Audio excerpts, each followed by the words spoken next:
April 2, 1944. In a British air intelligence annex outside Alexandria, a German officer sat down for his 6th interrogation and saw only 3 things on the table: a blank sheet of paper, a sharpened pencil, and a dented aluminum fuel cap. The cap did not come from his aircraft. The young woman across from him knew that he did not, and before the session ended, that small piece of metal would tell the Royal Air Force where an entire flight of German bombers had been disappearing after sunset. The prisoner was Oberleutnant Ernst Mahler, 36 years old, a Luftwaffe technical officer captured 9 days earlier after a Ju-88 made a forced landing east of Tobruk. He had survived the landing with a broken wrist, 2 cracked ribs, and the disciplined certainty that Allied interrogators could not make him speak.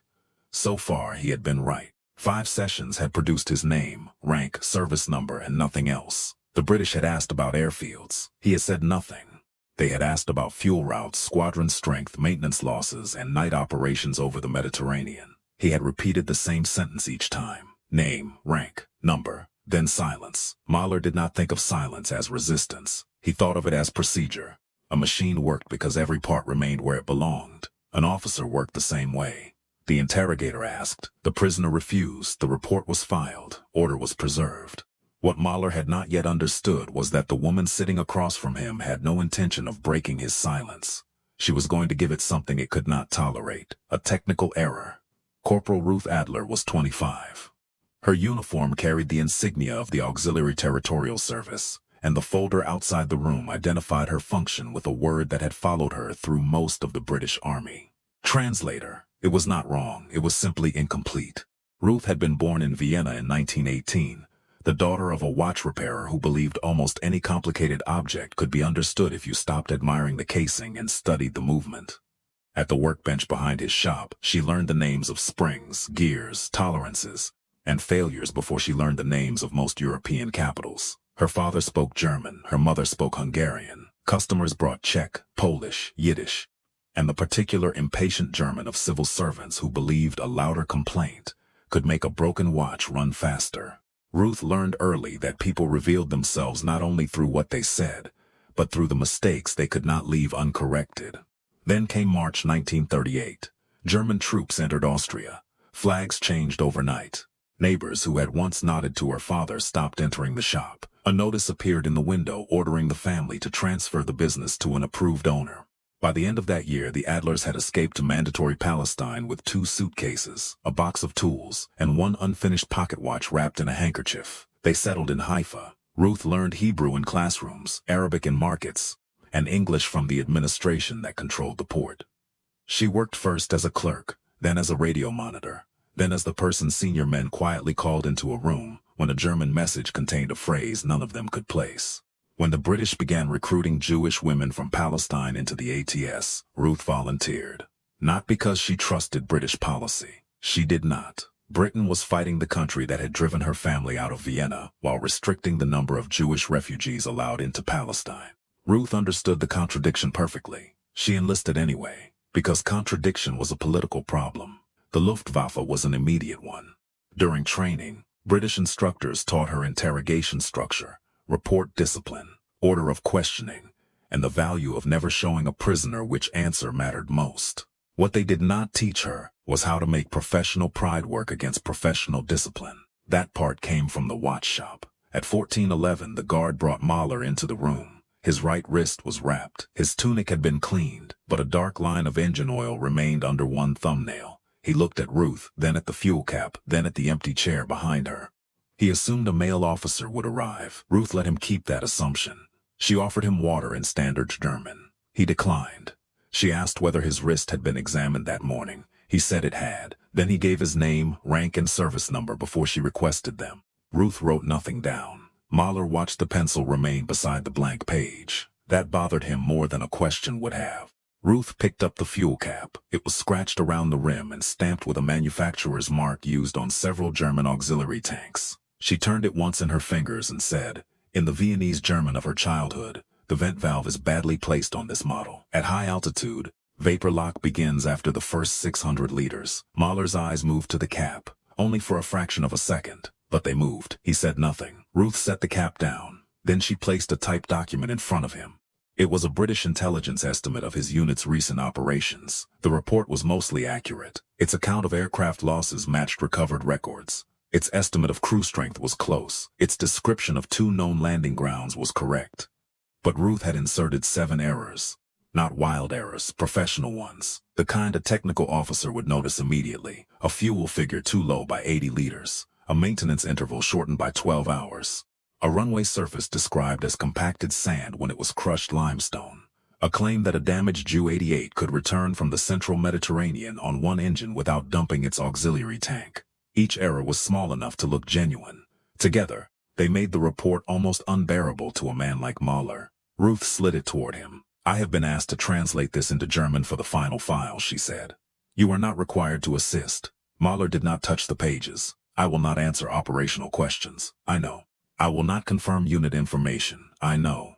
Ruth leaned back. "This is not a question. It is administrative work." The word administrative settled between them exactly as she intended. Mahler had spent his career in a military culture that separated people who acted from people who processed the paperwork after action was complete. He looked at her uniform, her corporal's stripes, the blank page, the fuel cap. Translator, he decided again. Not interrogator, that was the second mistake. For 3 minutes he ignored the report. Ruth did not speak. Then Mahler looked down. His eyes moved across the first paragraph. "They stopped at the fuel figure," he continued. "They stopped at the runway description." His jaw tightened. Ruth watched without appearing to watch. When he reached the claim about 1 engine range, he exhaled through his nose. Still he said nothing. Ruth waited another full minute. Then she reached for the pages. "I apologize," she said. "The technical section is probably sufficient for officers who do not work with aircraft." Mahler's left hand came down on the report. Not hard, just enough to stop it moving. "The 1-engine calculation is wrong." Ruth looked at him. Mahler released the pages immediately.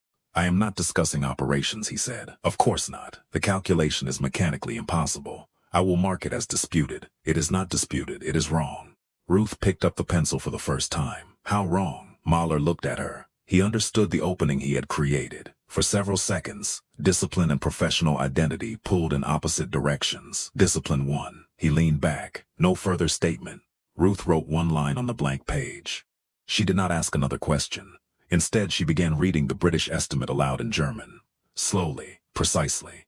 She used the neutral tone of a clerk preparing a document no one important would ever read. When she reached the maintenance interval, she said that the unit replaced supercharger seals every 40 hours. Mahler's mouth tightened. At the runway surface, she described the southern strip as compacted sand. He looked toward the shuttered window. At the auxiliary tank figure, she repeated the 600-liter error. Mahler shifted in his chair. Each mistake turned inside him like grit in a bearing, but he held. Ruth had expected that. She also knew the report itself was not enough. The darkest part of the plan came from what she had learned 2 hours earlier. A British signals team had intercepted a short German maintenance transmission. Most of it was unreadable. The remaining words referred to a compressor failure, a late tanker, and a surface described by the code term white floor. Intelligence officers believed white floor meant a salt pan south of the coast. Reconnaissance aircraft had photographed 3 possible locations. All 3 were empty. The section commander had concluded that the code referred to a mobile fuel point and planned to close the file. Ruth disagreed. In Austrian workshop German, especially among older mechanics, white floor could refer to crushed pale stone laid over loose ground to keep heavy equipment from sinking. That did not prove an airfield existed, but it meant the British were looking for the wrong surface. Ruth had asked for 20 minutes with Mahler. Her supervisor had given her 45 along with a warning. "Translate," he had said. "Do not invent a method." Now 26 minutes had passed. Mahler had corrected 1 calculation and nothing more. If he left the room without revealing the meaning of white floor, the file would close. The RF would continue searching salt pans, and somewhere along the coast, German bombers would keep landing at a field British reconnaissance did not know how to see. Ruth thought of Vienna, not the grand avenues, the back room of her father's shop, a watch on the bench that had refused to run for 3 days. Her father had not forced the mechanism. He had placed it under magnification and watched which wheel hesitated when the others moved. "The broken part," he told her, "is not always the part that stops. Sometimes the part that stops is protecting the real failure." Ruth looked at Mahler. His silence was protecting something, but his irritation was pointing toward it. She turned to the final page. This estimate says your unit shifted night operations to a salt basin 40 kilometers inland, she said. Mahler remained still. The basin has no permanent buildings, so fuel must arrive in drums. Nothing. The surface is described as white because salt reflects moonlight. His eyes stayed on the wall. Ruth continued. The location would be useful for night landing, though the salt crust probably limits loaded takeoff weight after rain. Mahler's gaze returned to her. There it was. Not fear, not surprise. Contempt, the quiet contempt of a specialist listening to someone misunderstand the physical world. Ruth let him sit with it. Then she made the mistake larger. A salt crust would also explain why your ground crews used narrow transport tires. Wider tires would be unnecessary on a hard white surface. Mahler spoke before he could stop himself. No ground crew in Africa would choose narrow tires on limestone dust. The room changed. Ruth did not move. Mahler realized what he had said. His face closed, but the word was already there. Limestone, not salt. Ruth lowered her eyes to the page. Then white floor is limestone. Mahler said nothing. She drew 3 small circles on a map beside the report. Each represented a pale patch identified in aerial photographs. 2 were salt pans. The third was an abandoned Italian road-building quarry near the coast, its floor covered in crushed white stone. It had not been considered as an airfield because the visible road ended 3 kilometers away. Ruth placed the dented fuel cap on the first circle. Salt basin.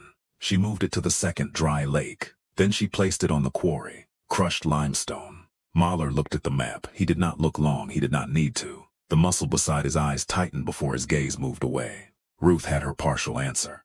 But partial answers do not move aircraft. Coordinates do. She still needed to know whether the quarry was the field, a decoy, or merely familiar terrain. So she returned to the report. The quarry is unlikely, she said. The approach from the north crosses a ridge. A fully loaded Ju-88 would need more runway than the site provides. Mahler stared at the wall. Ruth turned the fuel cap slowly. The auxiliary tank recovered from your aircraft held 600 liters. Even from the quarry, your return margin would have been insufficient. Mahler looked at the cap again. This time the reaction was stronger. He had seen the stamp. He had recognized the model. And he knew the cap did not belong to a 600-liter tank. Ruth placed the pencil above the map. The British estimate will therefore identify the salt basin as the more probable field. She began writing. Mahler watched the point of the pencil touch paper. Then professional pride defeated procedure. That cap is from the 840-liter assembly. Ruth stopped. Mahler continued, because once the mechanism began moving, each correction pulled the next one with it. The reserve is not calculated from the quarry. The aircraft climbed west over the ridge, then turned north after 12 minutes. Your course estimate wastes fuel. Ruth said nothing. Mahler looked at the map and pointed with his uninjured hand. Not to the center of the quarry. To a narrow strip of pale ground half a kilometer east of it. The runway is here. The quarry is camouflage. The guard outside shifted his weight. The ceiling fan clicked once on every rotation. Ruth marked the strip. Then she asked the only direct operational question of the session. When is the next tanker expected? Mahler's hand withdrew. The discipline returned to his face. For a moment, Ruth thought the door had closed again. Then he glanced at the typed report and saw the other errors still waiting. His voice was quieter when he answered. Not before Thursday night. Ruth wrote the date. She thanked him in German. Not in the formal German of the British file. In the Viennese German of 2 people who had grown up hearing the same tram bells before history placed them on opposite sides of a table. Mahler was taken back to the holding compound at 15:02. The session had lasted 51 minutes. He had never answered a question about squadron strength. He had never described his chain of command. He had never considered himself cooperative. But he had identified the construction material of a hidden runway, corrected its location on a map, explained the safe departure course, confirmed the auxiliary tank capacity, and given the arrival window of the next fuel convoy. All because the report was wrong in ways he could not endure. British reconnaissance returned to the quarry the next morning. This time, analysts did not search for a runway shaped like an airfield. They searched for a road-building site behaving like one. They noticed tire marks that began at the quarry and disappeared beneath camouflage netting. They noticed fuel stains near what had been labeled construction equipment. They noticed that canvas-covered piles cast shadows too regular to be stone. Within days, the strip was unusable. The report credited aerial analysis, signals work, prisoner interrogation, and operational coordination. It did not explain which person had joined those pieces. That was normal. Women in the ATS often appeared in wartime records by rank, initials, clerical designation, or not at all. Their work could be operationally decisive while remaining administratively small. Approximately 4,000 Jewish women from Mandatory Palestine served in British uniform during the war. Some drove ambulances, some maintained vehicles, some worked in signals administration, air operations, mapping, censorship, and intelligence. Many carried languages the British military needed but had not planned for. German from homes abandoned in Vienna, Berlin, Prague, Frankfurt, and Breslau. Arabic from streets and markets in Palestine. Hebrew from a community-building institutions under pressure. English from the empire that both trained them and restricted the refugees they were trying to save. They served inside that contradiction without pretending it did not exist. Ruth Adler is a dramatized composite, not a name recovered from one perfect file. The fuel cap, the quarry, and the exact exchange belong to the story. But the women who made such work possible were real. So was the institutional habit of calling an intelligence specialist a translator, because the larger truth did not fit neatly inside the form.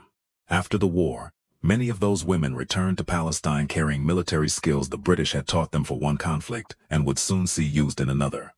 Signals discipline, mapping, interrogation structure, operational security.